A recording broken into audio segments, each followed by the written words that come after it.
Hello friends, welcome to study master. मैं हूं आपका फ्रेंड जीएस राय। फ्रेंड्स, आज की वीडियो में हम बात करेंगे नॉर्मलाइजेशन बुरा है या आरक्षण। और आपको सारी चीजें मैं डिटेल में बताऊंगा और उसके बाद आप खुद डिसाइड करना कि क्या सही है और क्या गलत है, स्टूडेंट का असली दुश्मन क्या है। और फ्रेंड्स, बात करते हैं नॉर्मलाइजेशन होता क्या है। कई स्टूडेंट्स को नहीं पता होगा नॉर्मलाइजेशन क्या होता है, ये कैसे काम करता है। अभी मैं हरियाणा से रिलेटेड बात करूंगा, लेकिन कोई भी किसी भी स्टेट से ये स्टूडेंट वीडियो देख रहा है तो उसको समझ में आ जाएगा। हरियाणा स्टाफ सिलेक्शन कमीशन है, ये हरियाणा के अंदर एक एग्जाम कंडक्टिंग बॉडी है। ये एग्जाम कंडक्ट करवाती है कॉम्पिटिटिव एग्जाम्स। इसमें क्या होता है, अभी रिसेंट में जो एग्जाम हुआ था उसी का एग्जाम्पल ले लेता हूँ। ग्राम सचिव, ग्राम सचिव का पेपर हुआ था। ग्राम सचिव का पेपर हुआ था, इन्होंने क्या किया, 26 सेट बनाए थे, जो कि A B C D ऐसे कुछ के कुछ बनाए हुए थे। ठीक है, तो यहाँ पर ये जेड तक सेट चले, तो टोटल कितने सेट हो गए, 26।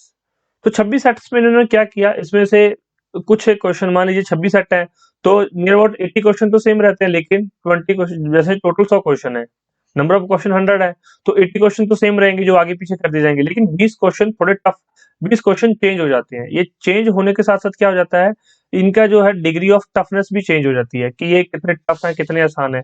कई बार क्या होता है कि A B C D इसमें आसान हो जाते हैं 20 क्वेश्चन, और जो लास्ट तक पहुंचते हैं, यहाँ पर जेड के आसपास पहुंचते हैं, वहां पर क्या होता है, बेहद कठिन क्वेश्चन पहुंच जाते हैं, बेहद कठिन क्वेश्चन हो जाते हैं। तो ये स्टूडेंट्स के लिए परेशानी का सामना यहाँ पर हो सकता है।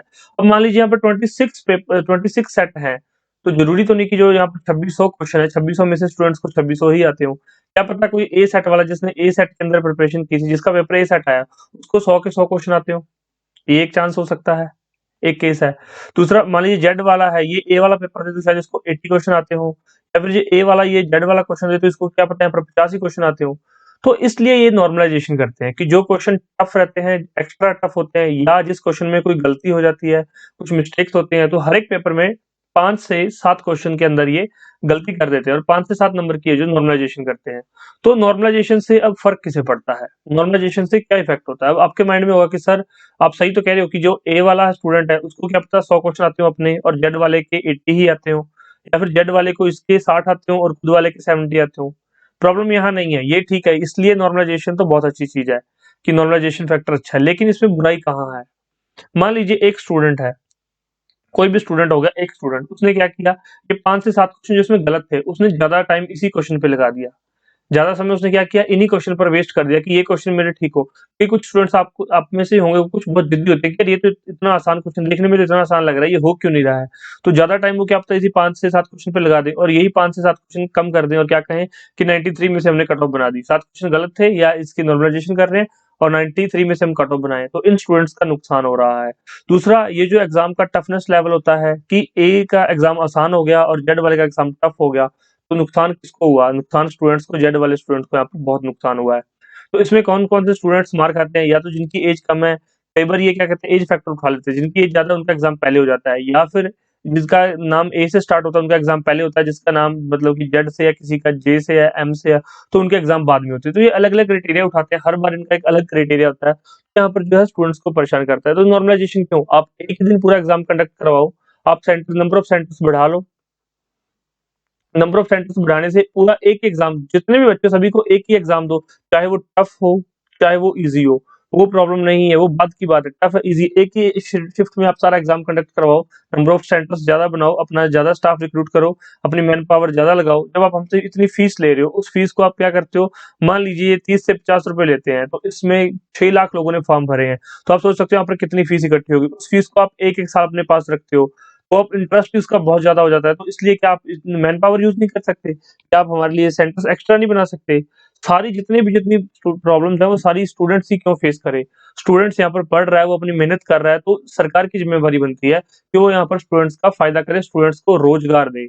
तो अभी ये रोजगार का मुद्दा आपने को देखा होगा कि उठा रहे हैं लोग, बिल्कुल उठा रहे हैं। मोदी जी से रोजगार मांग रहे हैं, खट्टर से रोजगार मांग रहे हैं, योगी जी से रोजगार मांग रहे हैं, अपने अपने स्टेट के सीएम से रोजगार मांगा जा रहा है। बिल्कुल सही बात है कि हम यहाँ पर युवा लोग जो जितने भी हैं, पढ़ रहे हैं, पढ़ा रहे हैं, तो क्या इनको रोजगार नहीं मिलना चाहिए, इनको रोजगार मिलना चाहिए। जब ये पढ़ रहे हैं तो ये नॉर्मलाइजेशन जैसा पंगा इनको हटाना चाहिए।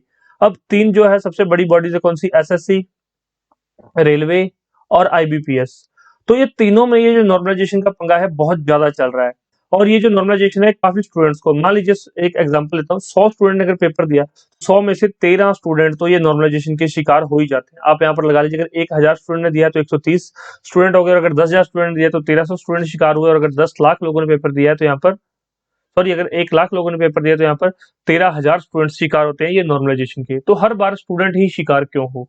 पहली चीज़ ये है। अब मैं आपको बताता हूँ कि जैसे मान लीजिए 100 नंबर का पेपर था, 93 इन्होंने क्या कर दिया, 7 क्वेश्चन गलत कर दिए, 7 क्वेश्चन हटा दिए, 93 में से कट ऑफ बना दी। जो स्टूडेंट यहाँ पर मार खा गया वो तो हट गया जिसने ये 7 क्वेश्चन पे टाइम लगाया था, और लास्ट से 5 क्वेश्चन उसके रह गए, वो कर ही नहीं पाया। एक तो ये है। दूसरा कई स्टूडेंट्स का रहता है कि सर ये रिजर्वेशन की वजह से बहुत दिक्कत आती है। तो रिजर्वेशन की वजह से आपको दिक्कत नहीं आती स्टूडेंट्स, मैं आपको बता दूं ये रियलिटी है। आपको गलत पढ़ाया जाता है, आपको पता नहीं ऐसा ही क्यों बनाया गया है।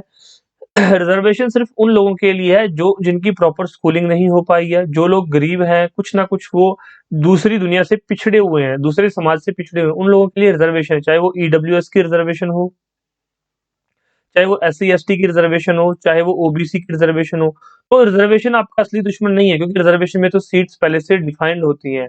सीट्स डिफाइंड होती क्या होता है, मान लीजिए अभी आपने देखा ही होगा कि 200 नंबर का कोई पेपर है, 200 में से जनरल की कट ऑफ कितनी चली गई, 130 चली गई। तो एससी एसटी वालों की 120 हो जाएगी, और ये जो ओबीसी वालों की 125 हो जाएगी।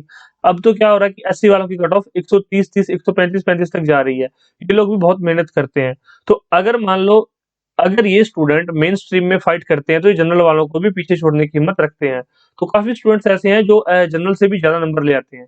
तो आपका स्टूडेंट्स का असली दुश्मन ये आरक्षण नहीं है, रिजर्वेशन नहीं है। रिजर्वेशन रिजर्वेशन इसलिए दी गई है क्योंकि वो मेन स्ट्रीम से अलग थे, उनके बाप दादा या उनके पुराने बुजुर्ग लोग वो मेन स्ट्रीम में नहीं आ पाए थे, उनको मेन स्ट्रीम में लाने के लिए यहाँ पर आरक्षण रिजर्वेशन का सहारा लिया जा रहा है। और ये हमारे कॉन्स्टिट्यूशन ने हमें प्रोवाइड करवाया है, ये कॉन्स्टिट्यूशन ने आप लोगों को प्रोवाइड करवाया है। जितने भी भारत के लोग हैं उनको कॉन्स्टिट्यूशन ने आरक्षण रिजर्वेशन का दिया था, बी आर अम्बेडकर जी ने ये कॉन्सेप्ट दिया था। तो ये संविधान है, आपको पता है आपका देश संविधान की जो सारी बातें मानता है, आपका देश पूरा संविधान के तौर तरीकों से चलता है। तो रिजर्वेशन दुश्मन नहीं है, असली दुश्मन है स्टूडेंट का नॉर्मलाइजेशन। तो इस नॉर्मलाइजेशन को खत्म किया जाए, ज्यादा से ज्यादा कोशिश किया की जाए कि एक एक पेपर हो, मान लीजिए कोई स्टेट का पेपर हो, वो तो पूरा एक दिन में हो ही जाना चाहिए। अब ये क्या करते हैं, हरियाणा पुलिस का पेपर इनका 3-3 दिन चलता है, क्लर्क का पेपर इनका 7-7 दिन चलता है। तो ये क्या मतलब हुआ? अब 7 दिन उसमें क्या कुछ क्वेश्चन जो हैं, कुछ क्वेश्चन रिपीट होते हैं, कुछ स्टूडेंट्स क्या करते हैं बहुत स्मार्ट स्टडी करते हैं, जो पहले 5 जो जिनका पेपर लास्ट 7वें दिन है, वो पहले 6 दिन के पेपर पढ़ लेते हैं, उनको सभी क्वेश्चंस के आंसर पता चल जाते हैं। 10-20 क्वेश्चन ऐसे होते हैं जो उनको नहीं पता होते, तो ये 80 तो आराम से स्कोर कर जाते हैं। तो जिस बच्चे का पेपर ए शिफ्ट में था या पहली शिफ्ट में था, वो तो यहाँ पर मार खा गया ना। तो इसको खत्म करने के लिए सरकारों को कदम उठाने चाहिए, और आपकी क्या विचार है, क्या राय है, प्लीज मुझे कमेंट करके बता दीजिए। इससे रिलेटेड और अवेयरनेस चाहिए, कुछ और किसी टॉपिक पे जानकारी चाहते हो तो प्लीज मुझे बताइए, मैं आपके लिए वो टॉपिक बनाकर लाऊंगा, उस टॉपिक के बारे में पूरी जानकारी आपको दूंगा।